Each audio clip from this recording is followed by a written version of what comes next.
Bueno, xa sabedes que este congreso sobre o 70 anos do 1936 por un novo relato comezou xe pola mañá e a sesión de hoxe ten o seu remate con esta conferencia especial de don Carlos Castresana, que, como sabedes, é un xurista, é un fiscal, estuvo moito tempo na carreira fiscal, hoxe está noutras actividades, pero non perdeu, desde logo, nin a súa formación, nin o seu interés por todo o que significa o tema de que hoxe nos vai falar aquí, que é xusticia transicional.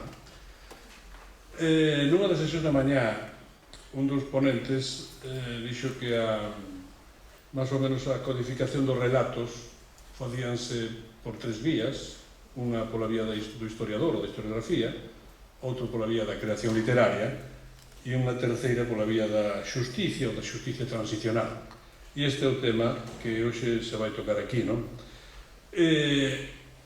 A xusticia transicional non son eu quen debo falar dela, ela é do que nos vai falar, pero sí chamar a atención sobre o feito de que en moitos países que tiveron ou ben conflictos, dictaduras, problemas de desaparecidos, guerras internas, etc., unha das formas de solucionar esta situación foi justamente poder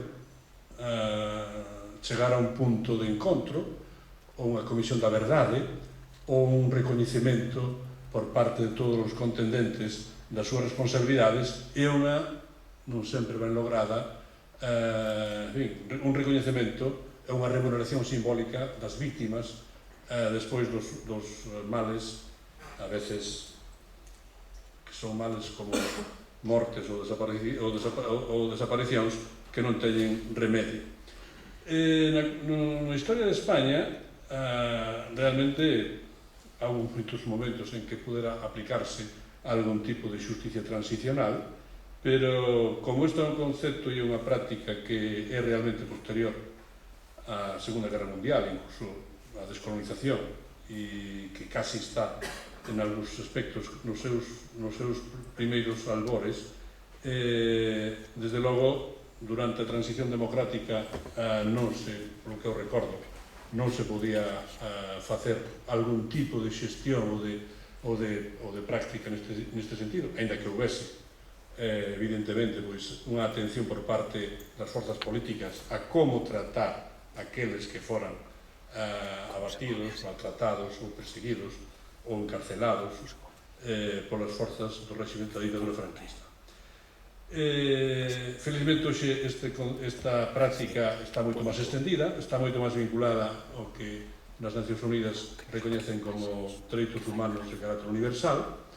A experiencia de Carlos Castresana é especialmente adecuada neste punto, porque el formou parte da carreira fiscal, el formou parte da universidade como profesor de Dereito Penal, el formou parte do programa de Dereitos Humanos en universidades estranxeiras, tamén na Organización das Nacións Unidas, e, por tanto, en a que hoxe este máis como unha persona que reflexiona sobre isto, que actúa sobre isto, creo que a súa experiencia é fundamental. E, ademais, tivo a fortuna, ou a ocasión, de marcar un dos puntos culminantes do que podemos chamar xusticia universal, cando co xuíz Baltasar Garzón lograron a detención ou a retención en Londres do dictador Augusto Pinochet, con todas as consecuencias que isto tivo para a consolidación dunha xusticia de carácter universal. Deixo-os coas súas palabras, sei que van ser moito mellores dos que eu puiden avanzar aquí, pero para eso estamos presentadores, para poder fazer resaltar máis a luz de quen hoxe ocupa esta tribuna, que é Carlos Castresana.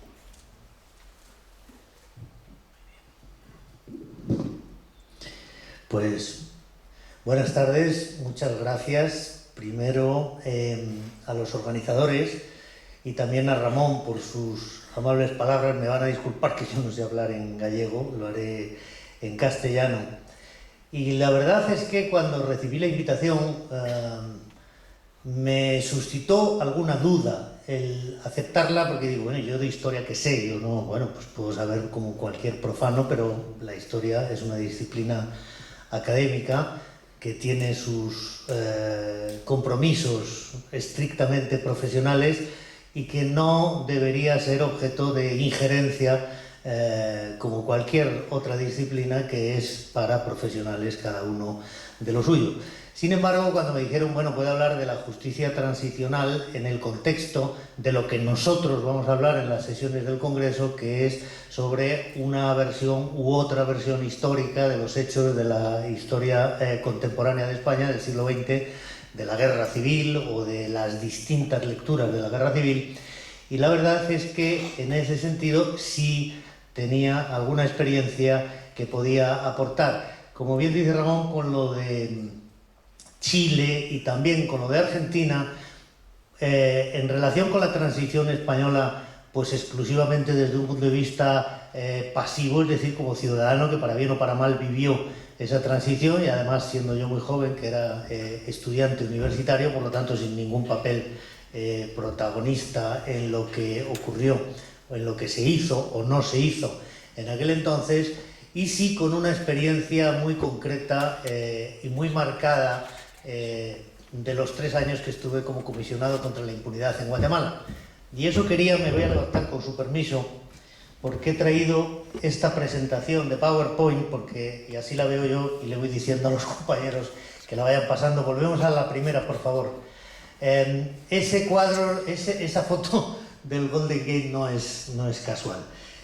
Yo, como les digo, tengo alguna experiencia en las transiciones democráticas en las que de alguna manera he tenido que participar profesionalmente, y sobre todo la que más me ha clarificado la idea de qué es lo que entendemos como justicia transicional es la de Guatemala. Guatemala es un país que en 1996 firma unos acuerdos de paz modélicos después de 36 años de guerra civil, de una guerra espantosa, con 250.000 de muertos y desaparecidos en un país pequeñísimo que en ese entonces tenía apenas 7 millones de habitantes, y que a pesar de que hace la paz, es incapaz de construir la paz. Eso significa que quienes firmaron en 1996, yo creo que lo hicieron con una voluntad genuina de poner fin a las hostilidades, eran los militares y los guerrilleros que llevaban 36 años matándose y estaban cansados de morir y de matar. Su voluntad sí era genuina, pero después había que construir la paz, había que implementar todos esos acuerdos que casi como un cuento de hadas pusieron por escrito, y eso es lo que falló. Falló la reforma constitucional, fallaron las reformas fiscales de integración de la mayoría de la población indígena, de lucha contra la pobreza, de tantas otras cosas. Y sobre todo cuando falló el referéndum constitucional, el país empezó, después de que del 96 al 99 había ido para arriba, a ir hacia abajo. Los índices de violencia no dejaron de aumentar. Poco tiempo después eran presa de la delincuencia común, y unos pocos años más tarde, cuando me toca llegar de la mano de Naciones Unidas como comisionado contra la impunidad, también de la delincuencia organizada, no solo la doméstica, sino la transnacional. Y esa es la lección. Habían pasado 10 años, del 96 al 2006, el país había sido incapaz de dejar atrás el conflicto, y el conflicto, a pesar de que ya no era una guerra civil, era un conflicto que producía más del doble de víctimas mortales que durante los años de la guerra, en sentido estricto, y aún eliminando el factor político o ideológico de confrontación, sencillamente porque no habían hecho la tarea, no habían hecho lo que había que hacer. Y esto, creo, ilustra qué son las transiciones, porque antes de entender qué es la justicia transicional, debemos, creo, aclarar ese concepto. Una transición es, como decía Ramón, una sociedad que está saliendo o bien de un conflicto armado o bien de un régimen autoritario, que está en camino de convertirse en una sociedad democrática, en un Estado de Derecho, pero que no lo va a hacer con éxito, no lo va a hacer sin un gran coste, si no es capaz de cruzar ese puente limpiándose antes del conflicto, que significa haciendo frente a las causas y a las consecuencias. Es decir, tomando en cuenta qué es lo que provocó el conflicto, puede ser que no solucionando todo inmediatamente, pero sí sentando las bases para modificar aquello que llevó a la confrontación y al mismo tiempo ocupándose de las consecuencias del conflicto, que no son otra cosa que las víctimas y también los responsables de la creación de esas víctimas. Por tanto, sí quisiera que se quedaran con esa idea. Hay que cruzar el puente, hay que cruzarlo lo más deprisa posible. Vamos a ver ahora otro slide que lo establece también muy gráficamente, pero si queremos que en el otro sitio, y ese me parece que es el objetivo de las transiciones, la convivencia sea pacífica, la coexistencia sea armoniosa y las controversias que ya no conflictos se resuelvan en los tribunales de justicia con las herramientas del Estado de Derecho, hay una tarea que hacer, la tenemos que hacer lo más deprisa posible y la tenemos que hacer con el mayor consenso, pero dejando claro, asegurándonos de que el conflicto no cruza con nosotros al otro lado, porque si cruza antes o después, de una manera u otra, aflorará, se repetirá. Y esa es una reflexión que quizá pudiéramos aplicar también a España, pero bueno, posiblemente eso sea más bien parte del debate.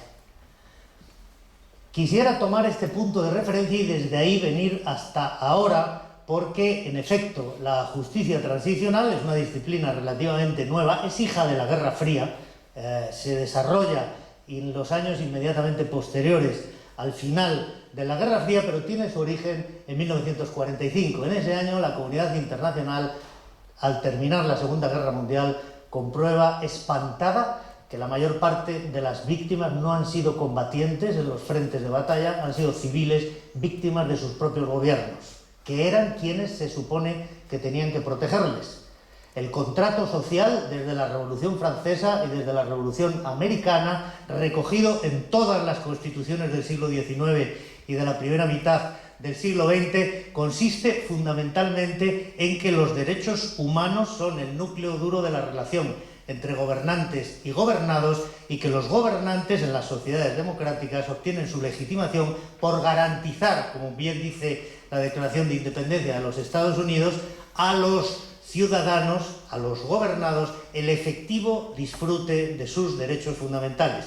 Eso les legitima, eso justifica que cobren impuestos, ese es el servicio primordial que tienen que prestar a quienes les eligen. Sobre esa base es que funciona la relación. Pero en 1945 la comunidad internacional comprueba que ese contrato social ha fracasado, que quienes tenían que proteger resultaba que eran quienes más habían violado los derechos de los gobernados, y por lo tanto en la Carta de las Naciones Unidas, si tienen la paciencia pueden ir a buscar el artículo 55 y 56, es donde los especialistas encuentran el germen de ese contrato social global, porque la responsabilidad frente a los ciudadanos respecto de la protección de los derechos humanos, siendo el obligado principal los Estados, ya no es solo exclusivamente una responsabilidad de los Estados, sino que hay un derecho legítimo e incluso un deber de interferencia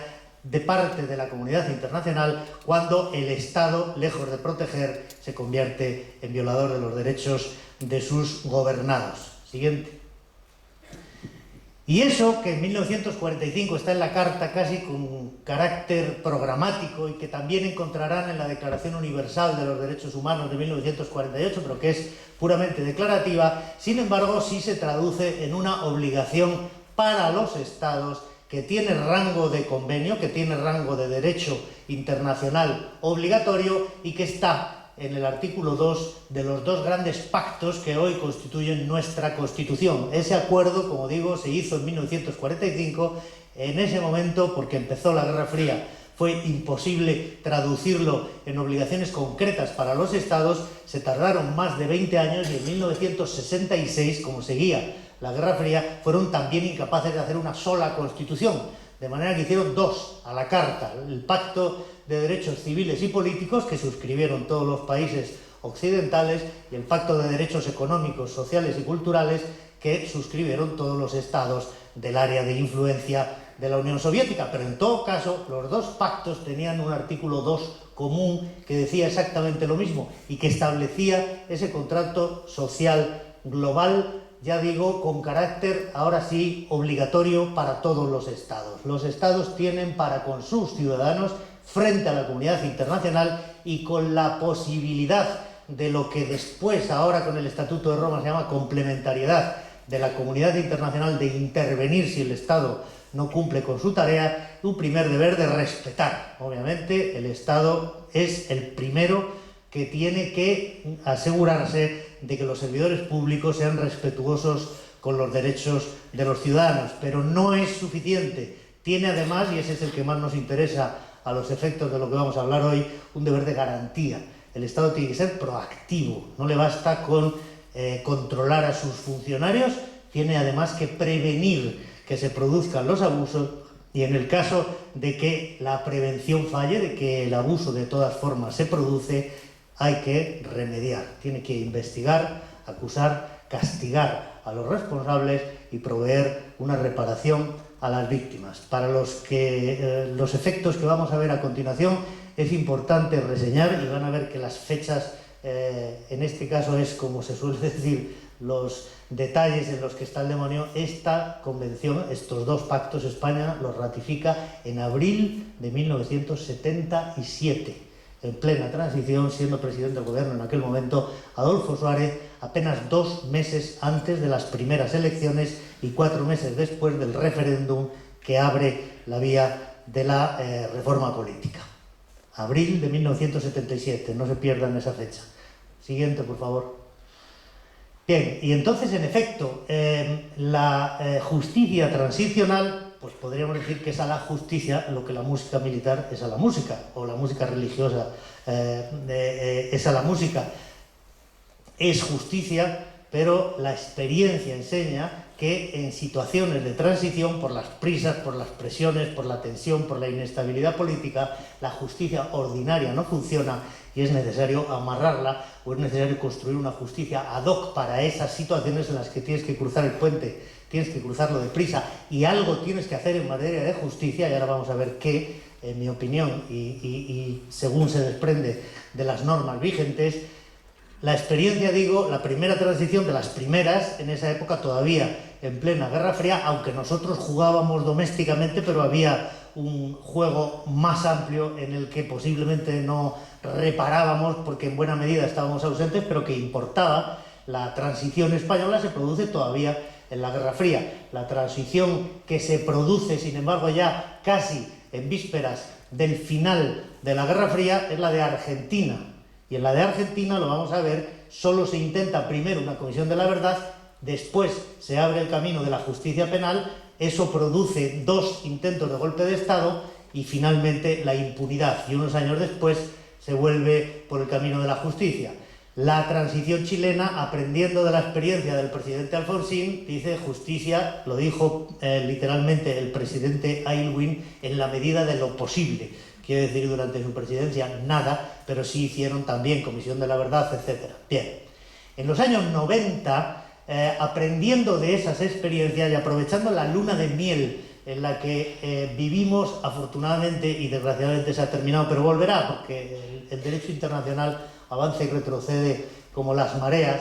En los años 90, digo, la Comisión de Derechos Humanos de Naciones Unidas se pone a reflexionar sobre esas experiencias que ya empiezan a ser unas cuantas. Al día de hoy tenemos 45 comisiones de la verdad, es decir, que sí hay una experiencia aquilatada en casi todos los continentes que después de la Guerra Fría han dejado de ser regímenes autoritarios o han terminado los conflictos armados, de cómo hay que hacer durante las transiciones para asegurarse de dejar el conflicto atrás. Y sobre la base de esa obligación de los Estados de investigar, de perseguir, de castigar y de reparar, es que en 1997-98 Louis Joannet, que es un magistrado francés, recibe el encargo de la Comisión de redactar unos principios que vienen siendo un cóctel de normas que son obligatorias pero que están desperdigadas. A veces son los pactos que he mencionado, pero otras veces son convenciones singulares, la de las convenciones de Ginebra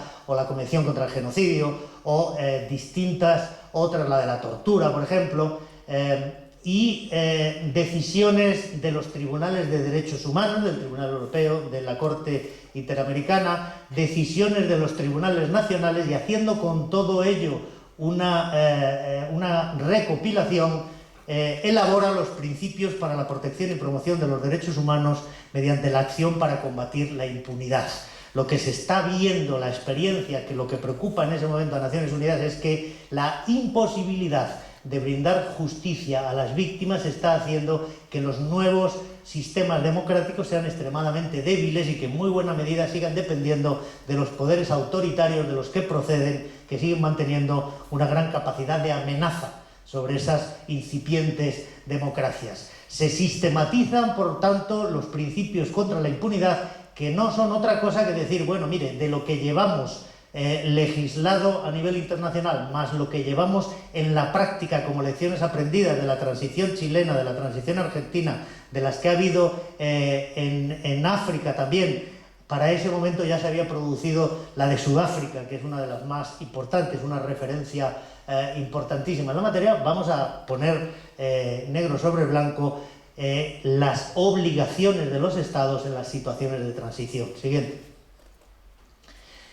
Esos principios, habrán visto ahí que junto al nombre de Joanet estaba el de Oren Lichter, tienen que ser enseguida actualizados. En 2005, Oren Lichter es una profesora de la American University, si no me acuerdo mal, tienen que ser actualizados porque la experiencia en esos años, en final de los 90, se dispara, y ya para 2005 hay todavía mucha más experiencia que compendiar y recomendaciones que aquilatar, y en definitiva los principios de la justicia transicional se quedan en estos 4 pilares: verdad, justicia, reparación y garantías de no repetición. ¿Por qué estos 4? Pues algunos de ellos nacen casi como sucedáneos.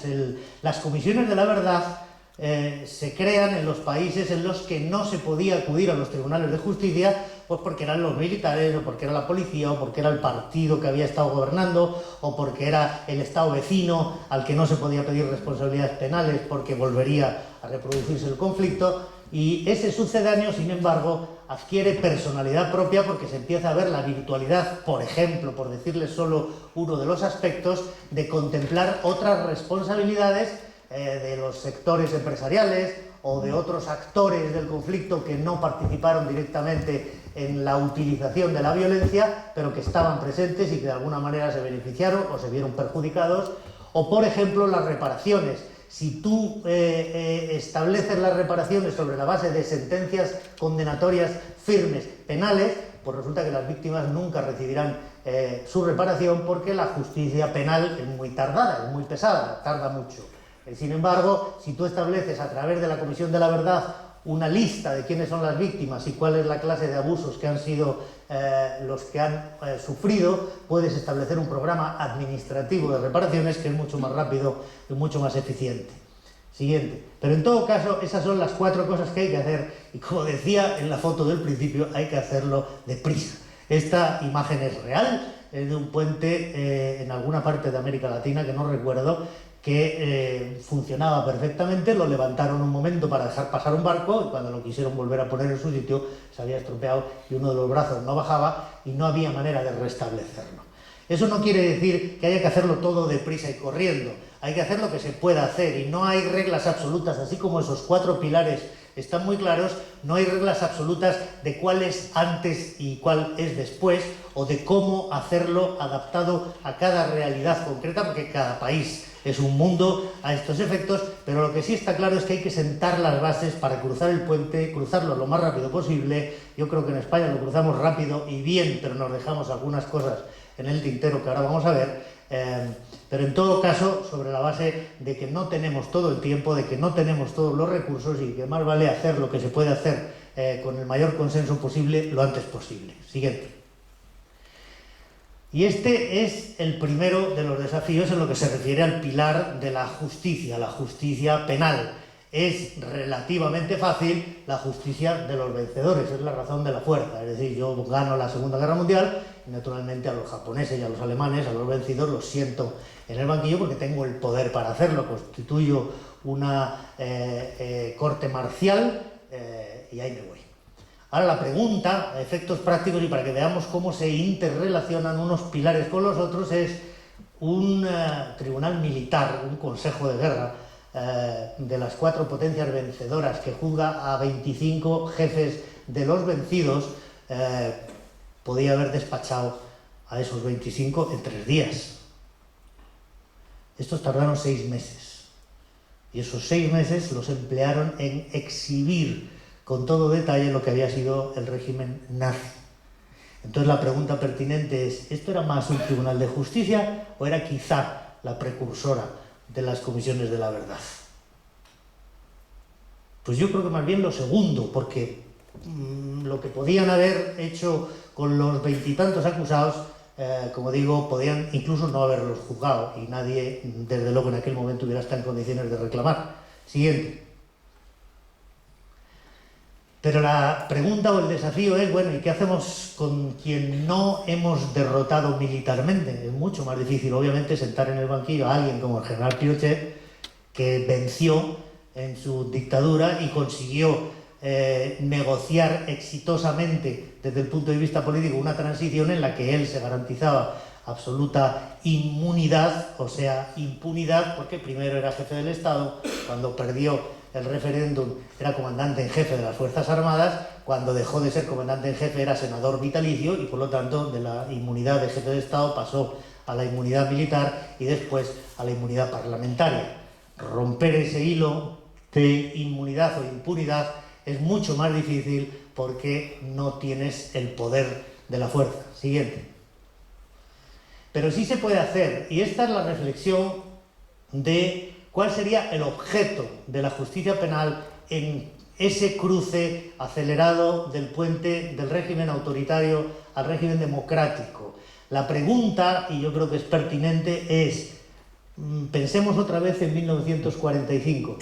No solamente se hizo ese juicio en Nuremberg, se hizo otro juicio a los juristas del régimen nazi, a los ministros de justicia, a los fiscales generales. Se hizo otro juicio muy importante a los empresarios que habían colaborado con las SS, a los que habían fabricado el gas ciclón, a los que habían explotado la mano de obra esclava de los campos de concentración. La pregunta es, ¿sin esos juicios podía Alemania en 1945 haberse convertido en una sociedad democrática con los nazis en libertad? Yo creo que no. Desde luego, la seriedad, la gravedad y la relevancia de sus crímenes lo hubieran hecho imposible. Yo creo que Alemania con Hitler, con Himmler, con Göring en libertad, sencillamente no hubiera podido llegar a ser una república democrática. Sin embargo, todos somos conscientes de que en esas situaciones es imposible hacer justicia con todos los responsables de todos los crímenes y reparar absolutamente, o en la medida de lo posible, a todas las víctimas. Por lo tanto, parece razonable que el objetivo primordial del pilar de justicia, en la justicia penal en un proceso de transición, sea restablecer el principio de legalidad. No podemos arreglar lo que ya pasó, podemos, si acaso, juzgar unos cuantos casos paradigmáticos que establezcan un antes y un después, que establezcan un punto de inflexión, lo que dicen los americanos, un turning point. Esto fue antes, pero esto ya no va a ser después. De ahora en adelante, esto va a ser un Estado de Derecho, vamos a resolver las controversias con el principio de legalidad, no recurriendo a la violencia, y el que recurra a la violencia, ese sí, ahora caso por caso, será castigado. ¿Cómo se consigue ese punto de inflexión? La experiencia enseña que con un efecto demostración. Siguiente. Ese es un efecto demostración. A partir de ahí, no solo Alemania, sino en este caso que era naturalmente global, el mundo entero entendió que hay un antes y un después. Antes de 1945, después de 1945. Obviamente luego empezó la Guerra Fría y se lo volvieron a saltar, pero al menos el ejercicio se hizo. Siguiente. Entonces, España podía representar también un punto de inflexión, no desde luego para sí misma, porque lo vamos a ver enseguida, que nuestra transición, que tuvo unos aportes yo creo que indiscutibles, tuvo también algunas insuficiencias que arrastramos hasta el día de hoy, con consecuencias que ya son más opinables porque entran ya más en el terreno de la sociología o de la ciencia política o de la historia. Yo me voy a limitar a lo jurídico y además lo más deprisa posible. Pero en todo caso, siguiente.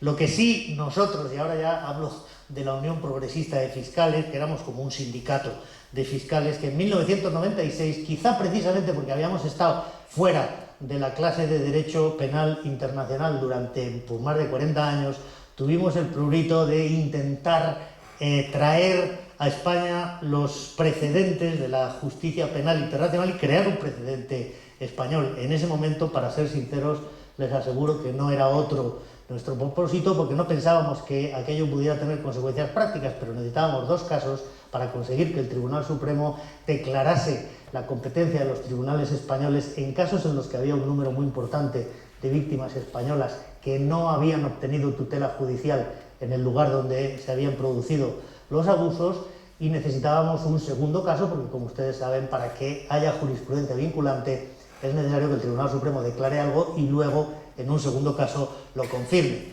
Bien, parece que la candidata ideal, y ustedes como gallegos no necesitan que yo se lo explique, era Argentina, porque era el país en el que los españoles éramos el segundo del mundo en número de víctimas después de los propios argentinos, y porque había una reivindicación de justicia después de los indultos del presidente Menem muy poderosa. Siguiente. Así que decidimos interponer una denuncia contra el general Videla y los responsables de las juntas militares en ejercicio de esa jurisdicción universal, y nuestra sorpresa fue que durante un año nadie nos hizo caso, del 96 al 97, pero en el 97 que enviamos una orden de búsqueda y captura contra el general Galtieri, Interpol, para nuestra sorpresa, la acogió, la puso con el código rojo, y ese señor nunca más pudo salir de Argentina, y a partir de ahí se produjo toda una serie de acontecimientos. Las leyes de punto final y de obediencia debida fueron declaradas, primero fueron derogadas, 2 o 3 años después fueron declaradas nulas por la Corte Suprema, y se volvieron a abrir todos los procedimientos, y el general Videla al final murió en 2013 en Argentina, fue juzgado otra vez por casos distintos, fue condenado otra vez y murió en la cárcel. Siguiente. El segundo caso, donde también había muchas víctimas españolas y también había una reivindicación de justicia muy presente en la sociedad civil, era Chile. Y parece obvio, siguiente, que Pinochet, por muchas razones, era el segundo paradigma de impunidad, por lo tanto era el candidato perfecto, no porque le conociéramos ni tuviera ninguna cosa personal con él, la Unión Progresista de Fiscales, sino porque, habiéndose hecho con el poder mediante un golpe de Estado, se había autoproclamado jefe de Estado. En 1978 se había autoamnistiado y por lo tanto el resto de la historia ustedes lo conocen. Pues también empezamos, mandamos las correspondientes solicitudes, los americanos contestaron favorablemente, los británicos también, los franceses, los italianos, los alemanes, y para nuestra sorpresa en octubre del 98 lo detuvieron en Londres. Y después de 500 días él volvió a Chile creyendo que era el mismo país, el viejo refugio, pero el país había cambiado notablemente, había culminado su transición, y lo que no era posible hacer en 1998 era posible 2 años después. Eso es una característica muy frecuente también en las transiciones. Siguiente. Bueno, ¿para qué sirve la verdad? Pues esos principios de Joanet y Orelitzer que sistematizan cuál es el deber de los estados en relación a la verdad, y ahora sí podemos empezar a hablar ya directamente de España, pues dicen lo primero que pueden hacerse parlamentarias, pueden hacerse ciudadanas, pueden hacerse por ley, pueden hacerse por una decisión del gobierno correspondiente, ejecutivo, pero que hay que hacer comisiones de la verdad, comisiones de esclarecimiento histórico que establezcan una verdad oficial. Aquí yo he oído muchas veces en España que se dice, no, eso no puede ser. Bueno, los historiadores tienen naturalmente su disciplina, pero tiene que haber un consenso respecto de los hechos. Otra cosa ya es qué interpretación se quiera dar a esos hechos. Si la guerra en España empezó el 18 de julio del 36 o había empezado ya en 1934, eso es para los historiadores. Pero si en tal lugar se produjo la ejecución extrajudicial de tal número de personas, eso es un hecho. Y ese hecho se tiene que constatar, y se tiene que constatar con los mecanismos de la verdad. Y la verdad no es solamente escuchar a las víctimas, escuchar eventualmente también a los responsables, escuchar a los partidos políticos, a los medios de comunicación, a los actores sociales, pero sobre todo los archivos de la policía, los archivos de los gobiernos, los archivos judiciales, los del sistema penitenciario, todos los de la inteligencia civil y militar. Cuando se sale de un proceso autoritario o de un conflicto, hay que abrir los archivos. No necesariamente todos los archivos respecto de todos los detalles, pero todos los archivos relativos a los abusos contra los derechos humanos. En España eso se hizo limitadamente. La Comisión de la Verdad, no hay que decir, nunca se hizo. Hay que trasladar esa verdad que se refiere a los hechos, insisto, no a su interpretación, a los libros de texto, tampoco se ha hecho. Hay que hacer museos de la memoria, hay que hacer distintos monumentos, conmemoraciones, no se ha hecho. Hay que hacer, y esa es una carencia enorme en España hasta el día de hoy, una búsqueda oficial de los desaparecidos. Sinceramente, yo que he estado comparando algunas, no las 45, pero algunas de esas situaciones de países en transición, es un disparate, sinceramente. Vamos como en dirección contraria. Toda la comunidad internacional circula por un lado y nosotros, como el loco de la autopista, circulamos en dirección prohibida.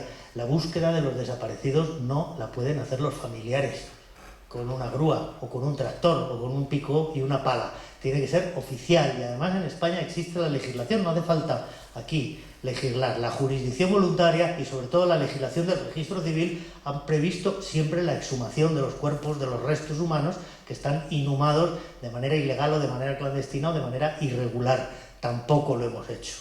Y todo eso, el no hacer una comisión de la verdad, el no hacer un museo, el no establecer un acceso irrestricto a los archivos públicos y el no buscar oficialmente a los desaparecidos termina estigmatizando a las víctimas. Las víctimas, después de muchos años, después de 40 años, si es una dictadura de 6 o de 7 años, como en el caso de Argentina, no. Pero si es una dictadura de 40 años, se convierten en minorías.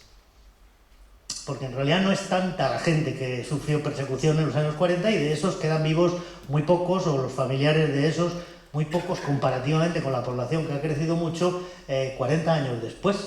Entonces, cuando las víctimas reivindican sus derechos, resultan incómodas para cualquier sector político porque nunca son oportunas.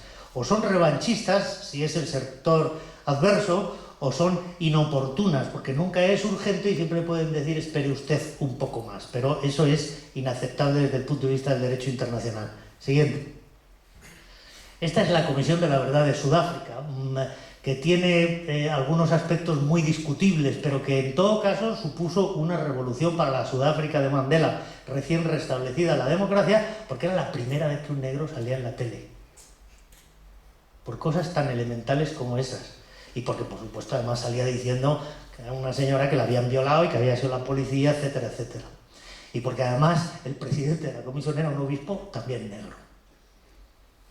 Pero ese tipo de impacto es el que necesita una sociedad conocer esa verdad que está oculta, que en España hasta el día de hoy está oculta o resulta un tabú, para poder dejarla atrás y cruzar el puente con la mochila vacía. Siguiente.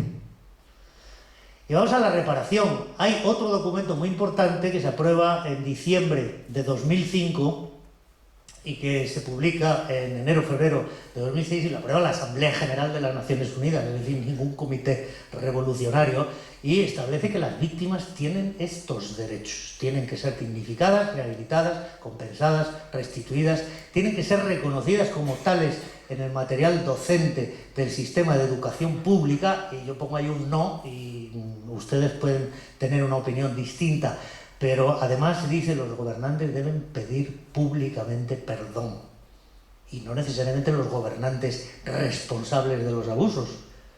Los gobernantes que representan al Estado tienen que pedirle perdón a las víctimas, y eso evidentemente en España no ha ocurrido, pero van a ver. Siguiente.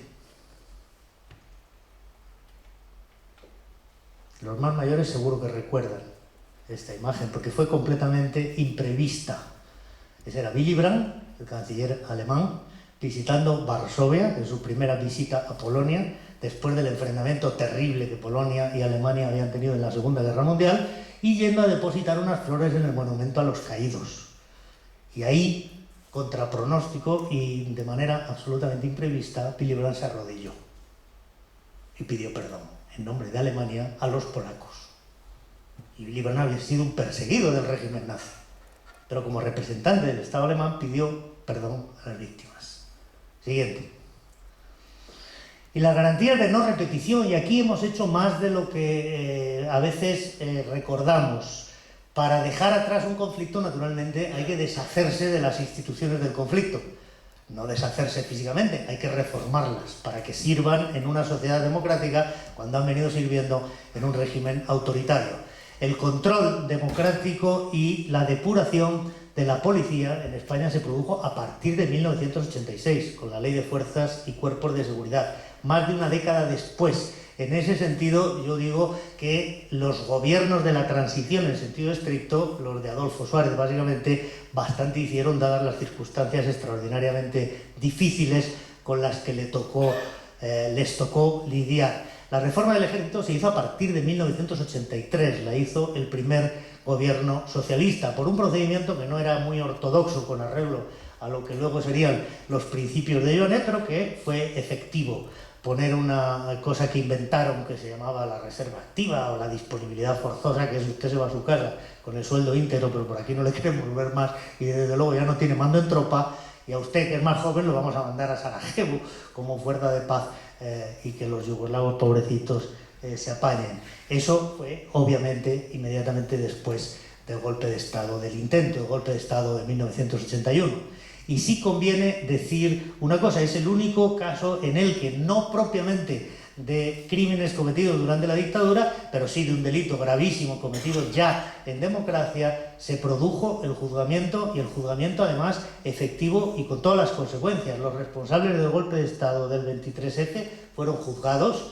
Quienes tengan más edad recordarán que fueron juzgados primero por un tribunal militar que impuso unas condenas más bien simbólicas, es decir, algunas seriamente privativas de libertad, pero no con la contundencia que seguramente el mensaje que había que enviar a las Fuerzas Armadas requería, y se recurrió en casación ante el Tribunal Supremo, y es la primera vez en democracia y la única hasta hoy que el fiscal general del Estado se pone la toga y va a defender un recurso de casación ante la Sala Segunda. Y la Sala Segunda efectivamente incrementó mucho las penas, y a partir de ese momento, junto con esa reforma, el ejército dejó de ser un problema en España. Antes o después también el CSIC pasó a ser el CNI, y la asignatura pendiente, pero no lo digo yo, lo dicen los relatores de Naciones Unidas, es la Administración de Justicia.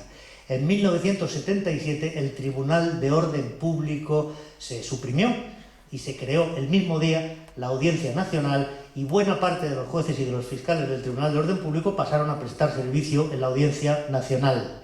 En 1980 se creó el primer Consejo General del Poder Judicial, y hasta el día de hoy, esa ya es una opinión muy personal, fue el mejor, porque todavía participaba del consenso de aquellos años, y todos los que vinieron después, con la Ley Orgánica del Poder Judicial aprobada en 1985, han sido lo que hasta ahora, y ahora sí, seguro que incluso los más jóvenes lo conocen, esa división de puestos de vocales en el Consejo en función de las mayorías que se tengan en el Congreso y en el Senado, es decir, traducir casi miméticamente las mayorías parlamentarias en mayorías en el Consejo General del Poder Judicial, lo que produce, a mi modo de ver, una absoluta merma en la independencia del Consejo, y de rebote una merma muy grave también en la independencia del Poder Judicial. Siguiente. Y esto es lo que dice el relator de Justicia Transicional y el Comité de Derechos Humanos de la ONU, es decir, no sospechosos tampoco de ser particularmente revolucionarios, después de sendas visitas que hacen a España en 2014. Y es por eso que digo que muchas de estas cuestiones vamos en dirección prohibida, porque ratificamos las convenciones, no es que somos como Corea del Norte, que vivimos aislados. Nosotros firmamos las convenciones, las ratificamos y luego no las cumplimos. Entonces lo que nos dice el relator y el Comité de Derechos Humanos es que después de las visitas aprecian un déficit muy grave en justicia. No en el ejército, no en la policía, no en las otras instituciones del Estado, pero en materia de derechos humanos, en la justicia. Que no se investiga, a pesar de que debe investigarse, las desapariciones forzadas, que no se investiga la tortura, que se mantiene vigente, y en esto hay una paradoja insalvable por parte del Tribunal Supremo, que ha considerado nulas las leyes de punto final y de obediencia debida de Argentina, la ley de amnistía de Chile, la amnistía de El Salvador, la amnistía de Guatemala y cualquier otra, menos la española, que sigue considerándola plenamente válida. Que no se da la formación a los jueces y ahora en 2015 y 2016 les están poniendo a hacer cursos intensivos. Y luego la sentencia de 27 de febrero de 2012, que es una de las sentencias, yo creo que no es la sentencia del juicio contra la persona de Baltasar Garzón, pero es la sentencia en la que el Tribunal Supremo definitivamente prácticamente cierra cualquier posibilidad para investigar penalmente crímenes anteriores a 1977. Siguiente. Y el Tribunal Constitucional, que tiene una interpretación muy temprana y muy curiosa de la justicia transicional. Siguiente. ¿Qué es esta? Ya desde 1981, porque la tarea de los grupos de derechos humanos o de la sociedad civil o de las víctimas se inicia inmediatamente durante la transición. Las primeras exhumaciones, que no lo recordamos, pero son de los años 70, desde el momento en el que se producen las primeras elecciones democráticas. Y las primeras solicitudes de revisión de las condenas penales de los distintos tribunales, incluyendo consejos de guerra y los tribunales especiales, el de orden público, etcétera, se producen enseguida. La primera sentencia del Tribunal Constitucional que tumba todo ese movimiento para anular las resoluciones judiciales de la dictadura es en 1981, se confirma en 1982, se vuelve a confirmar en 1987 y ya para 2004 no hacen falta ni sentencias, porque hay una jurisprudencia del tribunal consolidada y mediante auto lo despachan diciendo que todos los procesos anteriores a la entrada en vigor de la Constitución no son susceptibles de revisión porque la Constitución no tiene efectos retroactivos. La Constitución se aplica a todo lo que ocurre después de diciembre de 1978, pero a nada que ocurra antes, porque dice que el régimen anterior era preconstitucional y que por lo tanto no puede serle aplicada la Constitución del 78. Siguiente. Y esta es la pregunta que a mí se me suscita. ¿Preconstitucional o postconstitucional? Porque ¿alguien sabe cuándo fue válidamente derogada la Constitución de 1931? Que establecía los mismos derechos fundamentales que la de 1978, poco más o menos. Desde luego el derecho de defensa, la libertad, el derecho a la vida, etc. Nunca fue derogada, por lo tanto, lo que tendrían que haber considerado es que la dictadura fue un régimen postconstitucional y que mientras no fuera derogada válidamente, que fue en 1978, la Constitución de 1931 tenía que seguir desplegando sus efectos, porque un golpe de Estado o un régimen de facto no puede privar a los ciudadanos de sus derechos fundamentales. Siguiente. Pero además, tanto el Tribunal Supremo como el Tribunal Constitucional han aplicado una interpretación sui generis de la prescripción. La prescripción es el plazo durante el cual pueden ejercerse las acciones penales desde la fecha en la que se comete un delito hasta que, por el mero transcurso del tiempo, el periodo máximo 20 años, ya no pueden volver a ejercerse. Pero esa resolución que hemos mencionado antes, que se aprueba en diciembre de 2005 y se publica en 2006, la resolución 60-147 de la Asamblea General de la ONU, establece que los delitos internacionales son imprescriptibles. Pero eso parece ser que no rige en España. Por el contrario, el Tribunal Supremo, incluso a pesar de tener una consolidada jurisprudencia que dice que las desapariciones forzadas, como los delitos de ejecución continuada, permanente, empiezan a cometerse el día que tú privas de libertad a alguien, pero se siguen cometiendo hasta que la